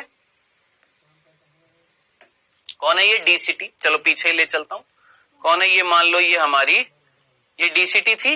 हाँ सर, डीसीटी थी। इतना सा यहां पर देखना, ये डीसीटी है। लो, ऐसे बना देता हूं। ये कौन है? डीसीटी है, ये वाली। और इस डीसीटी के चारों तरफ आपको परिनलिकीय केशिका दिख रही है, नीली नीली। ये परिनलिकीय केशिका है। ठीक है, ठीक है, ओके, नो प्रॉब्लम। एल्डोस्टेरोन ने क्या किया सर? यहां से सोडियम आयन को निकाला और यहां से यहां डाल दिया। हो गया पुनरावशोषण। हाँ सर। अब मैं तुमसे पूछता हूं, यहां पर अगर सोडियम आयन बढ़ता जाएगा, यहां कम होता जाएगा, यहां कम होता जाएगा, यहां कम हो गया है और यहां बढ़ता जा रहा है सोडियम आयन, तो प्रभु थोड़ा सा कॉमन सेंस लगाओ। परासरण क्या था? सोचो, जल इस डीसीटी से निकलकर यहां नहीं आ जाएगा? हाँ भाई, आएगा कि नहीं आएगा? अरे भैया, विलय यहां पर कम हो गए, यहां विलय ज्यादा हो गए, तो जल यहां से निकलकर यहां नहीं आ जाएगा। यानी इस डीसीटी से जल निकलकर परिनलिकीय केशिका में चला जाएगा। क्यों? क्योंकि भाई साहब, परासरणता किसमें बढ़ गई है? परिनलिकीय केशिका में। आपने सोडियम आयन को निकाल कर परिनलिकीय केशिका में डाल दिए। यहां से सोडियम आयन को निकाल कर यहां डाल दिया। यहां विलय बढ़ गए हैं तो पानी यहां से निकलकर, डीसीटी से निकलकर यहां आ जाएगा। भाई साहब, हमें यही तो करना था, पानी तो निकालना था। ये लो जी, तो इस तरीके से हमने यहां से पानी भी निकाल लिया है। क्या कर लिया? पानी भी निकाल लिया है। तो अब आप जरा सोचिए, इस पूरी कंडीशंस में रेनिन हार्मोन ने काम किया? हाँ किया। एंजियोटेंसिन ने काम किया? हाँ किया। एल्डोस्टेरोन ने काम किया? हाँ किया। तीनों क्या थे? हार्मोन थे। तीनों क्या थे? हार्मोन थे। और ये तीनों हार्मोन मिलकर कार्य कर रहे थे, एक तंत्र बना रहे थे। दिस इज कॉल्ड रास। इसी के साथ ये सारी चीज हमारी समाप्त हुई है। अब छोटी सी चीज टॉपिक रह गया, वो है बेटा जी मूत्रण। मूत्रण का मतलब होता है, अंग्रेजी में बोलते हैं मिक्चुरेशन। क्या मतलब होता है कि भाई साहब, जो हम मूत्र हमारे अंदर बनता है, जिसकी ये नॉर्मल सी चीज है, प्रतिदिन कितना होता है? 1 से 1.5 लीटर मूत्र बनता है हमारे अंदर। कितना? 1 से 1.5 लीटर मूत्र बनता है ना। जिसका पीएच जो होता है लगभग 6 के आसपास होता है ना। और अलग सी एक गंध होती है इसमें, है ना। और हल्का पीला होता है। पीला किसके कारण होता है? हमारी एनसीईआरटी बोल नहीं रही है। वर्णक होते जिनका नाम होता है यूरोक्रोम यूरोक्रोम वर्णक होते हैं, इन वर्णकों के कारण पीला रंग आता है। किसका? मूत्र का, जिसमें लगभग 25 से 30 ग्राम क्या होता है? यूरिया होता है। सिंपल, इतनी सी बात थी। ठीक है, अब यहां तक की बात अगर आपको समझ में आ गई है तो यहां से यहां तक की जो बातें लिखी हुई है उसमें ये लिखा हुआ है कि देखो हमारी किडनी ने मूत्र बनाया, ठीक है, बनाकर किस में डाल दिया? मूत्र नलिका, मूत्र नलिका ले जाकर किस में डाल दिया? मूत्राशय। अब मूत्राशय में इकट्ठा हुआ पड़ा है, बढ़ता जा रहा है, बढ़ता जा रहा है, बढ़ता जा रहा है, बढ़ता जा रहा है, मूत्राशय फैलता जा रहा है, फैलता जा रहा है, फैलता है, इतना फैल गया कि अब जब फैलने की क्षमता नहीं बचेगी तो वहां से एक सिग्नल जाएगा हमारे तंत्रिका तंत्र में, गया कि भैया और नहीं फैल सकता मैं। मूत्राशय ने बोला और नहीं फैल सकता, जितना भरना था भर गया है मूत्र, अब और नहीं फैल सकता हूं। तो एक सिग्नल भेजा किसके पास? हमारे ब्रेन के पास। ब्रेन के पास जब वो सिग्नल आया तो उसका विश्लेषण किया गया, क्या? अरे बाबू ये तो फट जाएगा, जल्दी से क्या करो? खोलो। जो मूत्राशय जो है उसके नीचे अवरोधनी है, अवरोधनी का मतलब कहीं ना कहीं कपाट है एक तरीके से ना, इस कपाट को, ये जो कपाट जो है खोल दो, इसको खुल जाएगा, मूत्र नीचे मूत्राशय मूत्र मार्ग से होता हुआ बाहर निकल जाएगा। बस इतनी सी बात बता रखी, खत्म। तो ये बात बता रखी है कि कैसे मूत्र का उत्सर्जन होता है, ये बता रखा है मूत्र में क्या मिलता है, ये सारी चीजें है। अब लास्ट में एक सिंपल सी चीज बता रखी है मेरे भाई, एक बीमारी होती है जिसका नाम होता है डायबिटीज मेलिटस। क्या होती है? डायबिटीज मेलिटस, है ना, जिसमें क्या होता है? इंसुलिन हार्मोन जो होता है, ये हालांकि आप बाद में पढ़ेंगे, आखिरी चैप्टर में पढ़ेंगे, अभी सिर्फ इतना सा बता देता हूं। मेरे अंदर एक हार्मोन है जो मेरे अग्नाशय में बनता है, जिसका नाम होता है इंसुलिन। यहाँ अग्नाशय क्या बनता है? इंसुलिन बनता है। और इंसुलिन क्या करता है? हमारे रक्त नलिकाओं में से, हमारी रक्त नलिकाओं में से निकाल कर किसको? ग्लूकोज को निकालकर कोशिकाओं में डलवाता है। ओके, अब इमेजिन कर, सोच, ये मेरी रक्त नलिका, इसके अंदर कौन है? ये ग्लूकोज है, और इसको निकलवा कर कोशिकाओं में डलवाने का काम कौन कर रहा है? इंसुलिन, है ना। तो इंसुलिन मेरे रक्त में से ग्लूकोज को निकालता जा रहा है, निकालता जा रहा है, निकालता जा रहा है। तो रक्त में से ग्लूकोज को निकालने का काम, रक्त में से ग्लूकोज को कम करने का काम, कोशिकाओं में पहुंचाने का काम कौन कर रहा है? इंसुलिन। तो कई बार पूछा जाता है इंसुलिन क्या है? रक्त शर्करा के स्तर को क्या करता है? कम करता है। कैसे? रक्त में से शर्करा ही तो है, ग्लूकोज कौन है? शर्करा। रक्त में से शर्करा के स्तर को कम करता जा रहा है। कैसे? निकाल निकाल कर कोशिका में डालता जा रहा है। सर कोशिका में आकर क्या होएगा? प्रभु कोशिका में ग्लूकोज जब आएगा तो इसको हम तोड़ेंगे, श्वसन होएगा, एटीपी बनेगी, श्वसन हो जाएगा। श्वसन कराने के लिए क्या चाहिए था? इंसुलिन चाहिए था। अब जरा सोच, इंसुलिन कहाँ बन रहा है? हमारे अग्नाशय में बन रहा है। अब जब इंसुलिन नहीं होगा, इंसुलिन नहीं होगा तो ग्लूकोज नहीं जाएगा, तो रक्त में क्या भरता जाएगा? सर ग्लूकोज भरता जाएगा। रक्त में ग्लूकोज भरता जाएगा तो हम नहीं बोलते शर्करा की प्रॉब्लम हो गई है, शुगर प्रॉब्लम हो गई है, बोलते ना, डायबिटीज हो गई है, बोलते ना, मधुमेह हो गया है, बोलते हैं ना। तो होता क्या है? रक्त में ग्लूकोज भरता जाता है। सॉरी, रक्त में अगर ग्लूकोज भरता जाएगा, रक्त तो गाढ़ा हो जाएगा कि नहीं हो जाएगा? भाई आप चीनी मिलाते जाओगे पानी में तो गाढ़ी नहीं हो जाएगी। उसी तरीके से रक्त में अगर ग्लूकोज भरता जाएगा तो रक्त गाढ़ा हो जाएगा, और रक्त अगर गाढ़ा हो जाएगा तो हमारी किडनी के पास जब जाएगा तो वो थोड़ा कम छनेगा, है ना। अब साहब क्या करें, इतना सारा ग्लूकोज है, क्या सारा का सारा ग्लूकोज छानना पड़ेगा? यस, छानोगे नहीं तो कैसे काम चलेगा? तो इस परिस्थिति में मूत्र में ग्लूकोज होगा कि नहीं होएगा? भैया इतना सारा ग्लूकोज का क्या करेंगे? इसको निकालेंगे ना मूत्र के द्वारा। तो मूत्र के द्वारा जब निकालेंगे तो मूत्र में ग्लूकोज होएगा, तो इस परिस्थिति को बोला जाता है ग्लाइकोसूरिया। क्या बोलते हैं? ग्लाइकोसूरिया, जिसमें ग्लूकोज उपस्थित होता है किसमें? मूत्र में। समझ में आ गया? क्लियर है? हमारे रक्त में ग्लूकोज था, इंसुलिन इसको कोशिकाओं में भिजवाता है, इंसुलिन नहीं होएगा। इंसुलिन कब नहीं होता है? एक रोग होता है जिसका नाम होता है diabetes, diabetes mellitus. Diabetes mellitus बोलते हैं।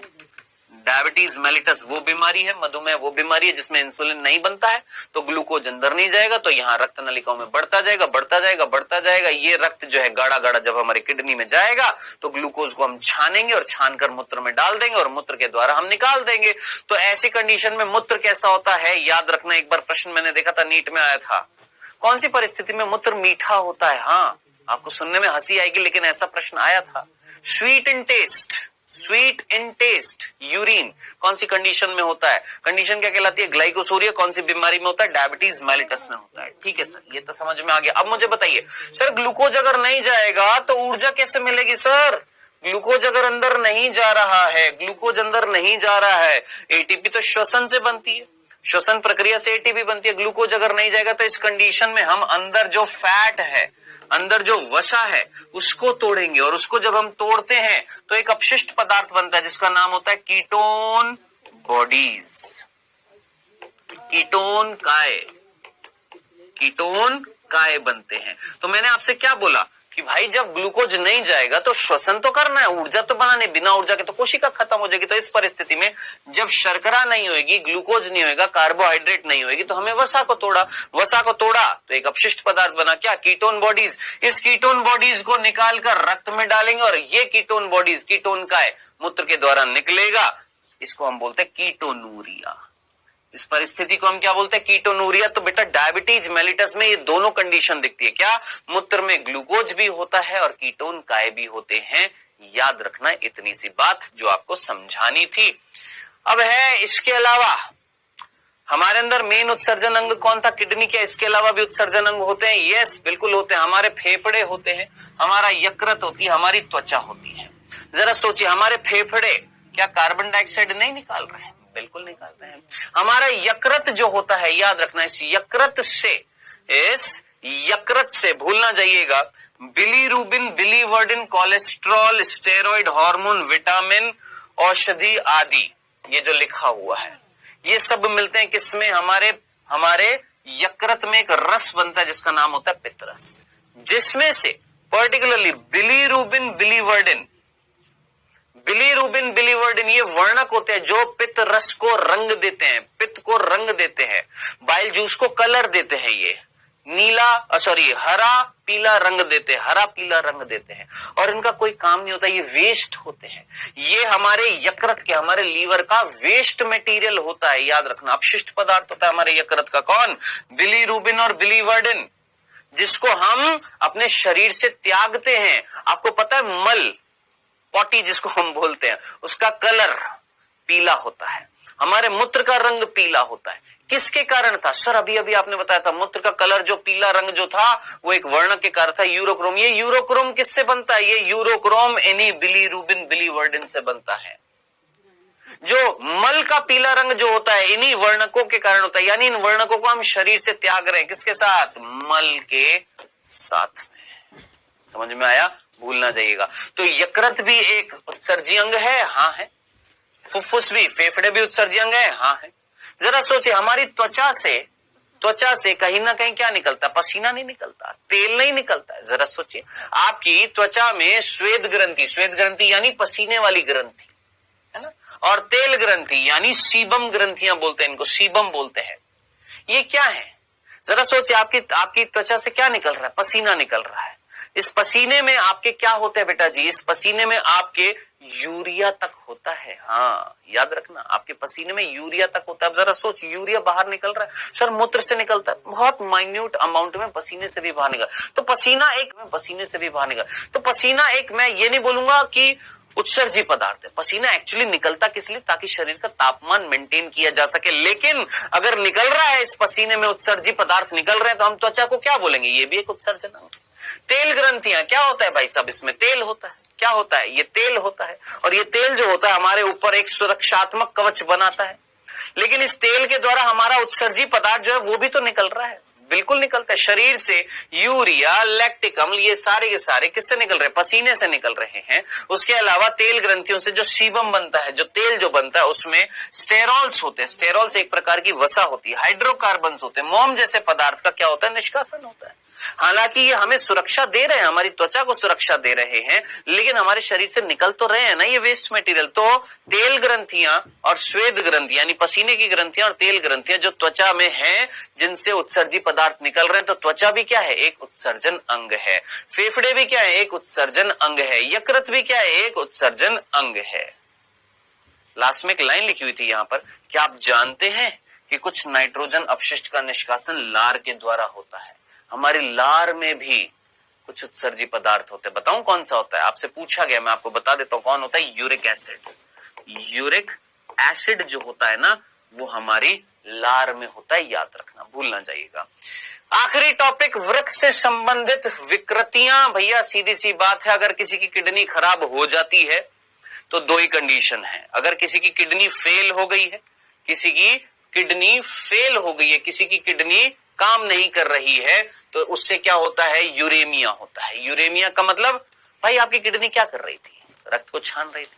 रक्त को छान रही थी यानी कुल मिलाकर क्या कर रही थी? रक्त में से अपशिष्ट पदार्थ यूरिया को निकालकर मूत्र बना रही थी। जरा सोच, किडनी काम नहीं कर रही है, उसकी वक्राणु काम नहीं कर रही, यानी कोई ऐसी कंडीशन होगी जिसमें किडनी ने काम करना बंद कर दिया है। ओके सर, अब दो में से अगर एक खराब हो जाती है तो हम एक के सहारे जिंदा रह सकते हैं, ऐसा नहीं है कि नहीं रह सकते, रह सकते हैं, थोड़ी सी कठिनाइयां आती हैं लेकिन रह सकते हैं। आप दोनों ही खराब हो गई तो फिर भैया फिर कोई सहारा नहीं है ना। तो उस कंडीशन में दो चीजें होती हैं, किडनी फेल हो गई है, शरीर के अंदर यूरिया बढ़ता जा रहा है क्योंकि छन नहीं रहा है, इस कंडीशन को क्या बोलते हैं? यूरेमिया बोलते हैं। जब शरीर में क्या बढ़ता जाता है? यूरिया बढ़ता जाता है। तो इसमें दो कंडीशन होती है, एक होता है डायलिसिस जिसको हम क्या बोलते हैं? रक्त अपोहन, हीमोडायलिसिस, रक्त अपोहन। और दूसरा तरीका होता है सीधा क्या? स्थानांतरण, किडनी का ट्रांसप्लांटेशन। क्या? किडनी का क्या करा लो भैया? ट्रांसप्लांटेशन करा लो। क्या?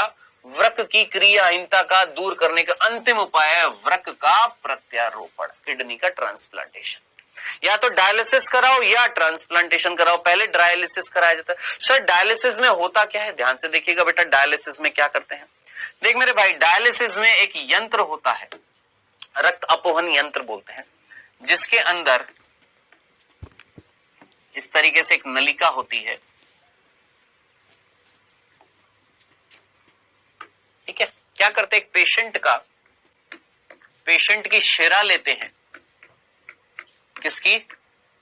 पेशेंट की क्या लेते हैं? शिरा लेते हैं, जिसके अंदर अशुद्ध रक्त होगा। हाँ सर, उस अशुद्ध रक्त से, सॉरी उसकी शिरा नहीं लेंगे, उसकी धमनी लेंगे, माफ करना, क्या लेंगे? उसकी धमनी ले रहे हैं, क्योंकि धमनी है ना, उस धमनी में है। कौन सी थी? याद कर, वो वृक्क धमनी थी, वृक्क धमनी, याद करो, वो वृक्क धमनी, मैं यहां कह रहा हूं वृक्क धमनी थी, वृक्क के अंदर धमनी जा रही थी, उसी में तो था, क्या था बेटा जी? आपका अशुद्ध रक्त। तो पेशेंट की धमनी ली, उस धमनी में अशुद्ध रक्त है। हाँ सर, वो अशुद्ध रक्त इस नलिका से होता हुआ जाएगा। ये जो नलिका होती है, ये सेलोफेन नलिका कहलाती है, सेलोफेन नलिका। ठीक है सर, आगे क्या होगा अभी तक देखना। इस नलिका के बाहर, इस नलिका के बाहर तरल है,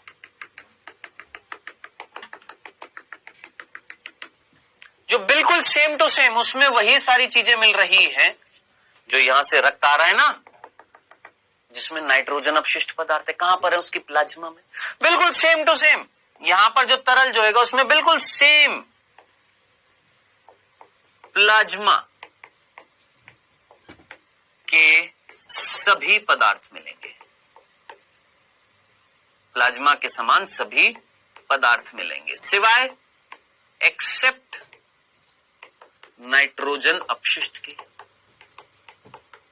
सिवाय किसको छोड़कर? नाइट्रोजन अपशिष्ट को छोड़कर। अब जरा सोच, यहां पर नाइट्रोजन अपशिष्ट है, हाँ देखो ये रक्त है, इस रक्त में अपशिष्ट पदार्थ है, हाँ कहां पर है? उसकी प्लाज्मा। हमने बाहर भी प्लाज्मा रख रखी, बिल्कुल सेम टू सेम। बाहर का जो कंपोजिशन है इस तरल का, वो बिल्कुल सेम टू सेम प्लाज्मा है, बस बाहर क्या नहीं है? नाइट्रोजन अपशिष्ट नहीं है। अब जरा सोच, यहां पर जब नाइट्रोजन अपशिष्ट आएंगे तो वो बाहर नहीं निकल जाएंगे, विसरण नहीं हो जाएगा। भाई जरा सोचिए, जितना अंदर ग्लूकोज है उतना बाहर ग्लूकोज है, बाहर निकलेगा ग्लूकोज। जितना अंदर जल है उतना ही बाहर जल है, जल निकलेगा बाहर। जितना अंदर सोडियम क्लोराइड है उतना बाहर सोडियम क्लोराइड है, बाहर निकलेगा सोडियम क्लोराइड, नहीं ना। लेकिन अंदर नाइट्रोजन अपशिष्ट है, बाहर नहीं है, तो नाइट्रोजन अपशिष्ट कहां निकल जाएंगे? साहब बाहर आ जाएंगे। कहां आ जाएंगे? बाहर आ जाएंगे। और नाइट्रोजन अपशिष्ट अगर बाहर आ जाएंगे तो फाइनली यहां से जो रक्त बाहर निकलेगा उसमें नाइट्रोजन अपशिष्ट नहीं है। यही क्या कहला रहा है? रक्त अपोहन कहलाता है। इसी को ही हम क्या बोलते हैं? हीमोडायलिसिस, रक्त अपोहन बोलते हैं। यही चीज यहां से यहां तक लिखी हुई है, ठीक है। ठीक है। सो हम रोगी की धमनी लेते हैं, उसमें हम क्या डालते हैं, हेपेरिन डालते हैं ताकि रक्त का थक्का ना बने, इसीलिए हेपेरिन भी डालते हैं, थक्का ना बने। हेपेरिन जो होता है थक्का बनने से रोकता है, क्योंकि भैया बाहर निकालने वाले, बाहर निकालेंगे भाई, रक्त जब एयर के कांटेक्ट में आता है तो रक्त का थक्का बन जाता है ना, आप जानते हैं। तो आप चाहते हो कि इस कंडीशन में रक्त का थक्का बने, नहीं ना, आपको तो रक्त को क्या करना है, साफ करना है, तो हेपेरिन डालते ताकि रक्त का थक्का ना बने, बाकी सारी चीजें वही है। और यहां पर एक चीज लिखी हुई है क्या भैया, फाइनल उपचार जो होगा वो यही होगा क्या, कि भैया वृक्क का प्रत्यारोपण कर दो। अगर फिर भी डायलिसिस से काम नहीं चल रहा है तो वृक्क का क्या कर दो, प्रत्यारोपण कर दो। ठीक है। इसके बाद में बेटा जी यहाँ पर अब किससे प्रत्यारोपण किससे किया जाएगा, निकट संबंधियों से किया जाएगा। टेस्ट होते हैं, HLA टेस्ट होता है, ह्यूमन ल्यूकोसाइट एंटीजन टेस्ट होते हैं, कई सारे टेस्ट होते हैं जिसमें चेकिंग की जाती है कि आप प्रत्यारोपण कर पाएंगे भी कि नहीं कर पाएंगे। और आप ये भी जानते हैं प्रत्यारोपण से रोकने के लिए कहीं ना कहीं हमारे अंदर प्रतिरक्षा होती है। कौन सी कोशिका, मध्यस्थ प्रतिरक्षा। मानव स्वास्थ्य और रोग चैप्टर में आपने पढ़ा था, याद करिए, सेल मीडिएटेड इम्यूनिटी, याद आ रहा है ना। और आपको ये भी याद आ रहा होगा साइक्लोस्पोरिन ए, भूले तो नहीं है ना, है ना। चल, दो रोग यहां पर लिखे हुए हैं बेटा जी, रीनल कैल्कुलाई, कहीं ना कहीं किडनी के अंदर पथरी हो जाती है, स्टोन्स, पथरी का मतलब पत्थर। किसके पत्थर होते हैं बेटा जी, वो होते हैं कैल्शियम ऑक्सिलेट के। किसके होते हैं, कैल्शियम ऑक्सिलेट के होते हैं, याद रखना, भूल ना जाएगा। हमारे रक्त में कैल्शियम अगर बढ़ता जाता है तो उस कैल्शियम ऑक्सिलेट के क्या बन जाते हैं, छोटे छोटे कंकड़ से बन जाते हैं। और वो कंकड़ हमारी किडनी में अगर छनते नहीं है, क्या बोला, वो कंकड़ अगर हमारी किडनी में छनते नहीं है तो हमारी किडनी में पड़े रहते हैं, जिसको हम क्या बोलते हैं, रीनल कैल्कुलाई, जिसको सिंपल हम क्या बोलते हैं, पथरी बोलते हैं। खत्म। आखिरी जो है ग्लोमेरुलोनेफ्राइटिस, गुच्छ शोथ क्या होता है, ग्लोमेरुलस था, केशिकाएं थी, याद करिए, गुच्छ था। हाँ, अगर गुच्छ की झिल्लियां, वो जो गुच्छ जो था, जो बोमेन संपुट के अंदर था, वो गुच्छ, वो केशिकाएं अगर वो खराब हो जाएंगी तो रक्त नहीं छनेगा तो इस बीमारी को अंग्रेजी में बोला जाता है ग्लोमेरुलोनेफ्राइटिस, हिंदी में बोला जाता है गुच्छ शोथ, जिसमें झिल्लियां खराब हो जाती है, किसकी, गुच्छ की। ये था आपका चैप्टर, इसी के साथ हुआ है समाप्त चैप्टर। पढ़िएगा, इंपॉर्टेंट चैप्टर है, बहुत सारी चीजें हैं, कोशिश हमने पूरी करी है आपको सारी चीजें समझ में आ जाए। अब आपका काम कर्तव्य क्या है, आपने आज जाकर पूरी की पूरी चीजों को पढ़ना है। जब आप पढ़ेंगे तो चीजें आपको समझ में आएंगी। ठीक है, क्विज का समय हुआ है, मात्र 2 प्रश्न है। पहला प्रश्न आपके सामने आता हुआ फर्स्ट, एडीएच कहां से स्त्रावित होता है, एपिथैलेमस, हाइपोथैलेमस, थैलेमस, हाइड्रोथैलेमस। एडीएच कहां से स्रावित हो रहा है, निर्माण बोल देता हूं, ज्यादा बेटर है, यहां पर स्त्रावित से बेटर होएगा। एडीएच कहां पर निर्मित होता है, निर्मित, स्त्रावित नहीं, निर्मित बोल देते हैं। क्या बोल देते हैं, निर्मित। एडीएच का निर्माण कहां पर हो रहा था, एपिथैलेमस, हाइपोथैलेमस, थैलेमस, हाइड्रोथैलेमस, कहां पर बन रहा था एडीएच। स्त्रावित तो आप जानते हैं पीयूष ग्रंथि के पश्चिम भाग से हो रहा था, बन कहां पर रहा था। चलिए जी, दूसरा प्रश्न, वृक्काणु के किस भाग से अधिकतम पुनरावशोषण होता है, मैक्सिमम पुनरावशोषण वृक्काणु के कौन से भाग से होता है, समीपस्थ संवलित नलिका, हेल्ले लूप, दूरस्थ संवलित नलिका, संग्रह नलिका। कहां से अधिकतम पुनरावशोषण हुआ था, मैक्सिमम कहां से हुआ था।